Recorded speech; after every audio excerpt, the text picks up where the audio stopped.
Suatu hari di Amerika Serikat, anak-anak dan remaja mulai meninggal karena penyakit mengerikan yang belum diketahui. Menurut berita, penyakit ini sangat menular dan menyebar dengan begitu cepat. Namun penyakit ini hanya mematikan bagi anak-anak dan tidak pada orang dewasa. Sebanyak 90% anak dan remaja meninggal akibat virus ini, dan 10% yang bertahan hidup menjadi tidak normal. Penyakit itu memicu kemampuan khusus yang membuat mereka sangat berbahaya. Saat itu Presiden Amerika bernama Gray menyatakan bahwa putranya yang bernama Clancy adalah salah satu anak yang selamat dari penyakit mematikan tersebut. Clancy sekarang sedang dirawat dan kondisinya pun semakin membaik. Jadi Presiden menghimbau agar para orang tua menyerahkan anak mereka ke tangan CDC untuk mendapat perawatan. Dan inilah dongeng dari film yang berjudul The Darkest Minds 2018. Di sebuah rumah, seorang gadis kecil bernama Ruby sedang merayakan ulang tahunnya bersama kedua orang tuanya. Di tengah kebahagiaan ini terdapat rasa khawatir yang mendalam karena semua anak di sekitar sudah mati dan hanya Ruby yang masih hidup. Pada tengah malam, Ruby datang ke kamar orang tuanya untuk menenangkan sang ibu. Tetapi saat menyentuh tangan ibunya, tiba-tiba mendapat sensasi aneh tersebut sontak membuat Ruby takut dan bergegas kembali ke kamarnya.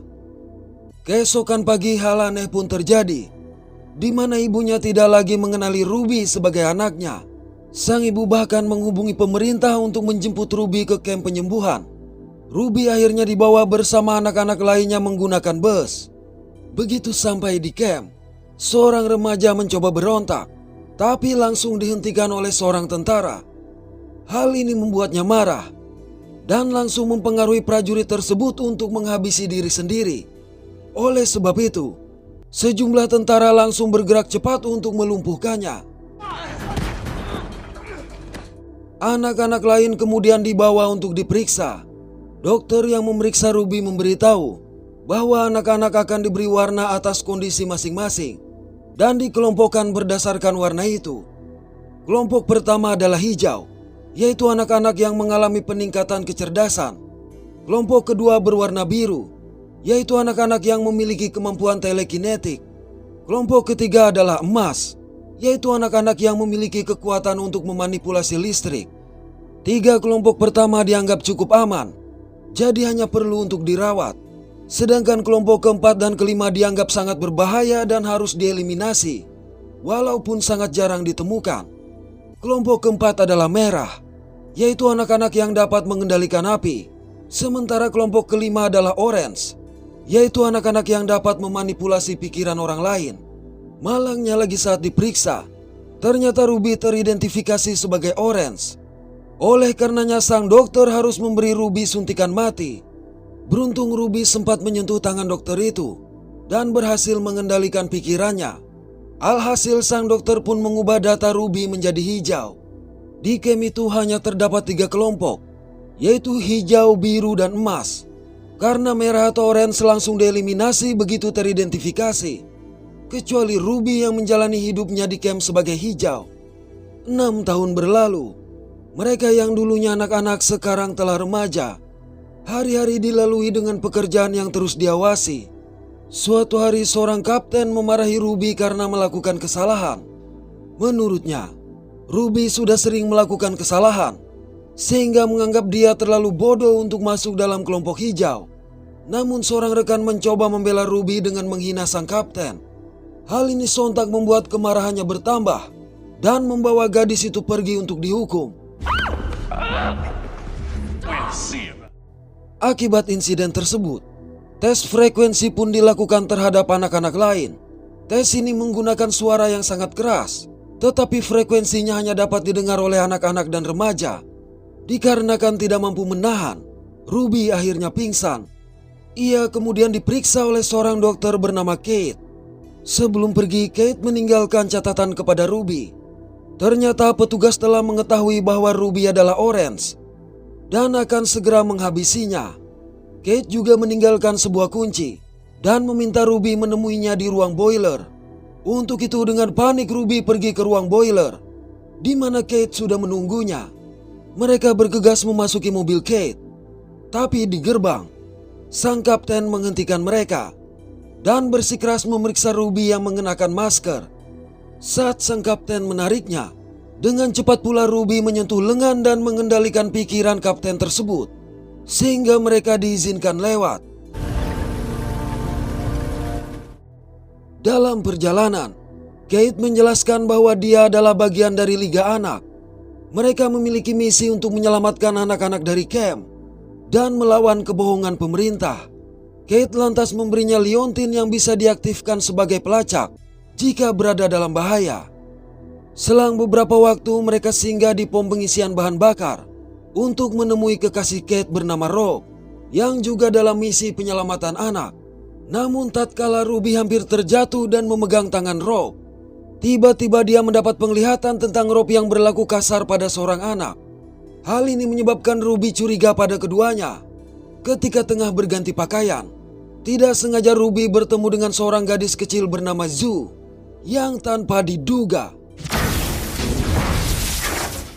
setelah memanipulasi listrik, Zhu langsung kabur sehingga Ruby memutuskan untuk mengejarnya.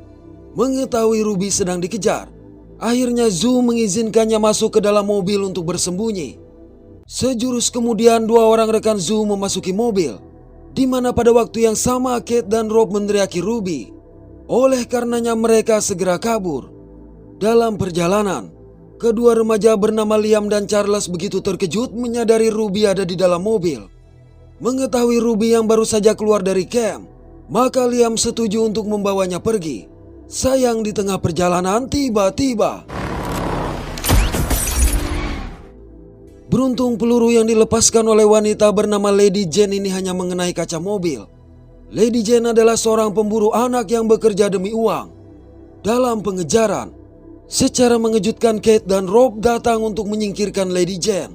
Akibat hal ini, maka Liam yang berwarna biru memutuskan untuk menggunakan kekuatan telekinesisnya, sehingga kekacauan pun terjadi.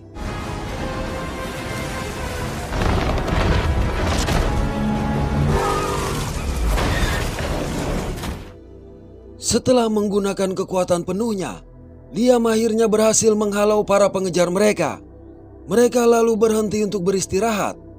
Di sini diketahui kalau Charles adalah hijau. Hanya saja Ruby mengaku sebagai hijau juga. Liam menjelaskan bahwa mereka sedang dalam perjalanan menuju sebuah camp, di mana anak-anak dapat hidup dengan aman. Camp itu dipimpin oleh seorang remaja berjulukan Sleep Kid, yang merupakan seorang orange. Liam juga menjelaskan bahwa Liga Anak yang dipimpin oleh Kate sama buruknya dengan camp mereka sebelumnya. Dia dulu pernah berada di sana dan dilatih serta dipaksa untuk menggunakan kekuatannya. Dikarenakan tidak ingin menjadi prajurit, maka Liam memutuskan pergi. Malam itu Ruby dan rekan-rekannya menginap pada sebuah hotel. Saat tidur, secara tidak sengaja Zhu menyentuh tangan Ruby. Hal ini menyebabkan dia tahu kalau Zhu dulu juga berada di kamp pemerintah. Zhu bersama ratusan anak lain yang dipimpin oleh Liam melakukan pemberontakan dan melarikan diri. Pada pagi hari mereka melanjutkan perjalanan. Mereka berhenti pada sebuah mall tua untuk mengumpulkan suplai. Momen ini sangat mereka nikmati.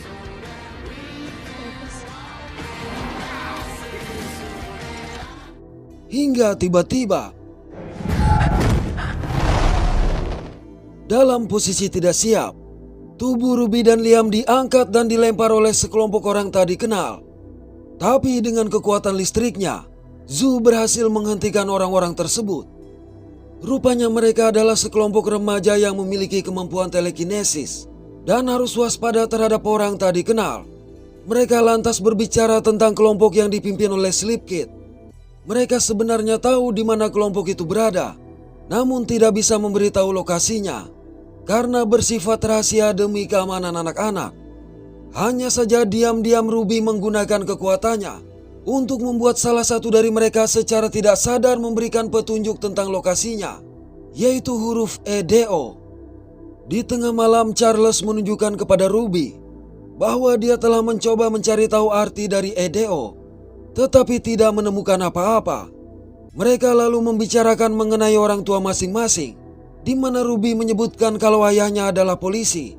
Mendengar itu, sontak Charles menduga EDO adalah frekuensi radio. Dia menyimpulkan bahwa E mewakili 5, D mewakili 4, dan O mewakili 0.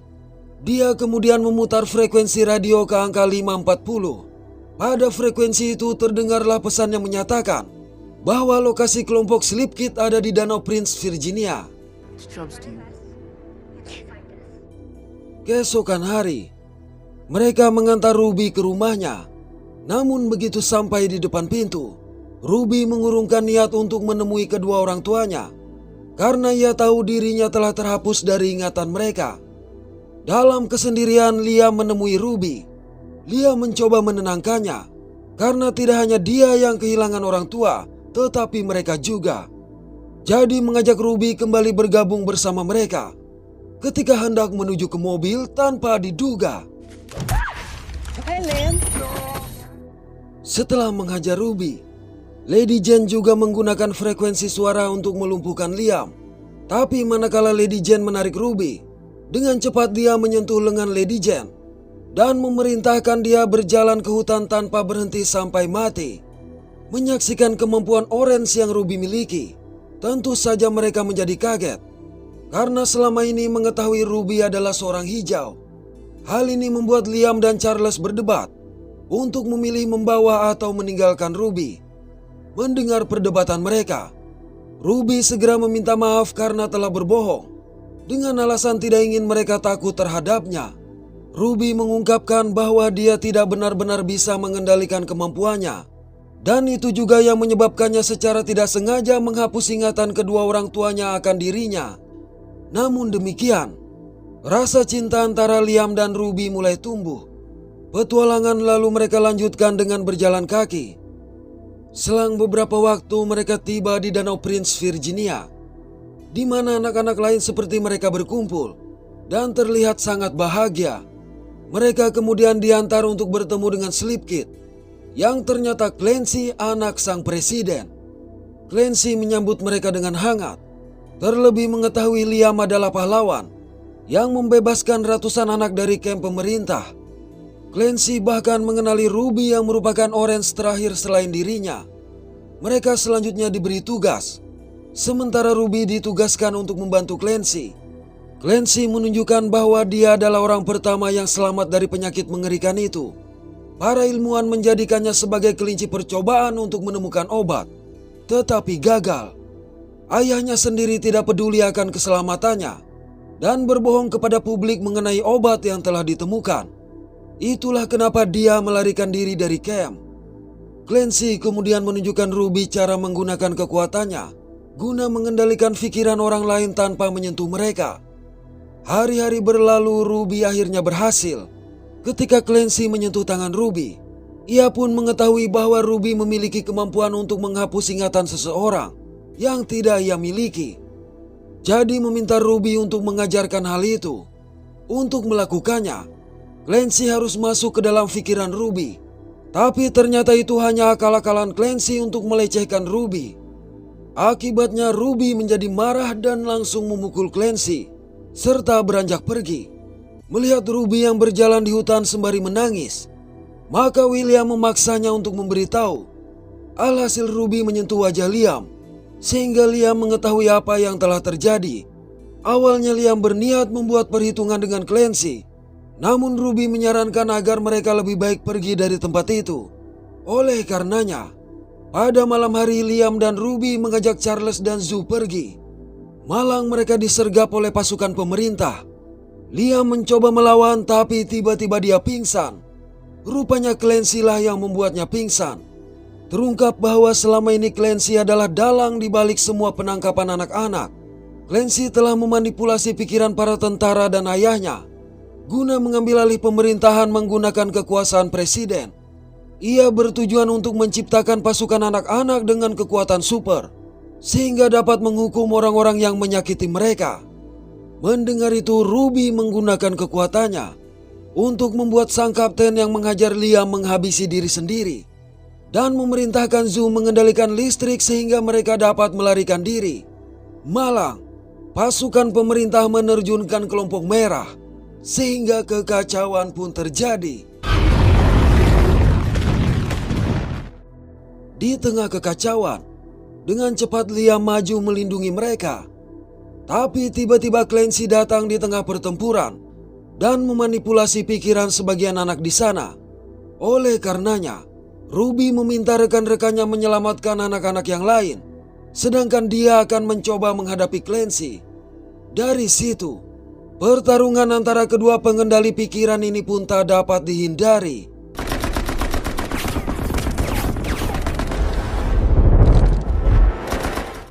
Setelah menggunakan kekuatan terakhirnya, Ruby berhasil menjatuhkan sebuah helikopter. Malang Charles yang mencoba menyelamatkannya dari ledakan justru terjilat api dan terluka parah. Akibat tidak memiliki pilihan, Ruby terpaksa harus mengaktifkan alat pelacaknya untuk mendapat bantuan dari Kate. Mengetahui hal ini, Liam sebenarnya tidak setuju. Namun apapun yang terjadi, dia tetap memutuskan bersama Ruby. Lantas keesokan pagi, Kate dan kelompoknya datang menjemput mereka. Charles segera dibawa ke rumah sakit untuk perawatan, sedangkan Zoo diadopsi oleh sebuah keluarga. Sementara itu Kate dan Rob menemui Ruby. Mereka memberitahu bahwa Liam harus ditangkap karena sudah terlalu banyak tahu. Di sisi lain, mereka dapat menggunakan kemampuan Liam untuk membantu menghentikan Clancy. Mendengar itu, terpaksa Ruby menggunakan kekuatannya untuk mengubah pandangan Rob terhadap Liam dan memerintahkannya pergi. Tidak ingin mendapat perlakuan yang sama, akhirnya Kate bersedia melepaskan Liam, asalkan Liam bersedia melupakan Ruby. Selain itu, Ruby bersedia menggantikan posisi Liam untuk bertarung bersama mereka. Ruby akhirnya diizinkan bertemu dengan Liam. Liam menjelaskan bahwa dia ingin mereka berdua tetap bersama dan merencanakan kehidupan mereka di masa depan. Namun tanpa diketahui, Ruby menghapus dirinya dari ingatan Liam. Sejurus berselang, Liam sama sekali tidak mengingat tentang Ruby. Liam pun segera pergi mengetahui Ruby adalah anggota dari Liga Anak yang dianggapnya berbahaya. Dari jendela, Ruby hanya bisa menangis melihat kepergian Liam yang sangat ia cintai. Namun di tas Liam, Ruby telah mengaitkan gantungan kuncinya, berharap suatu hari nanti mereka akan bersama lagi. Ruby kemudian bergabung dan berlatih dengan Liga Anak. Hanya saja di tempat lain Clancy ternyata masih hidup dan memimpin pasukan yang lebih banyak. Jadi pertempuran antara kedua belah pihak sudah pasti akan terjadi. Oke, terima kasih sudah menonton sampai pada akhir konten ini. Mohon maaf atas ketidaksempurnaan dari kami. Semoga terhibur dan sehat selalu. Mantap.